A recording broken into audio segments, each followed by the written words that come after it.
फलटण शहरातील वाढत्या खड्ड्यांच्या समस्येविरोधात भीम आर्मी संघटनेने आक्रमक भूमिका घेतली आहे. नगरपालिकेसमोर आंदोलन करत तात्काळ रस्ते दुरुस्तीची मागणी करण्यात आली. शहरातील नागरिकांच्या सुरक्षिततेचा प्रश्न निर्माण झाला असून प्रशासनाने त्वरित कामास सुरुवात करावी अशी मागणी आंदोलकांनी केली आहे. अन्यथा नगराध्यक्षांच्या दालनाला टाळे ठोकण्याचा इशारा भीम आर्मीच्या पदाधिकाऱ्यांनी दिला आहे. सर्वांना क्रांतिकारी जय भीम, जय शिवराय, जय संविधान. आज भीम आर्मी शहर व तालुक्याच्या वतीनं, भीम आर्मी संघटनेच्या वतीनं फलटण नगरपालिकेच्या नगराध्यक्षांना आम्ही मागं स्मरण निवेदन दिले होते की या फलटण शहरातील तुम्ही सांगितल्याप्रमाणे विकास करू आणि या फलटण शहरातील खड्डेमुक्त करू. परंतु एक महिना दीड महिना होत आला असता अजून फलटण शहरातील खड्डेमुक्त झालेले नाहीत. या संदर्भात आम्ही त्यांना स्मरण निवेदन दिले की फलटण शहरातील पूर्णपणे खड्डेमुक्त करा तुम्ही.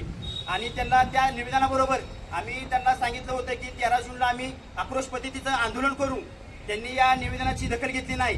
मुळात शिवसाहेब असतील, नगराध्यक्ष असतील, हे जुन्या विचाराची म्हणून विचारसरणीत असल्यामुळे त्यांना या फलटणचा विकास करायचा नाही, या फलटणला घाणीचं साम्राज्य करून ठेवायचं आहे. या निषेधार्थ फलटणमध्ये खड्डेमुक्त होण्यासाठी आज भीम आर्मी संघटनेकडून आम्ही आक्रोश आंदोलन करत आहोत.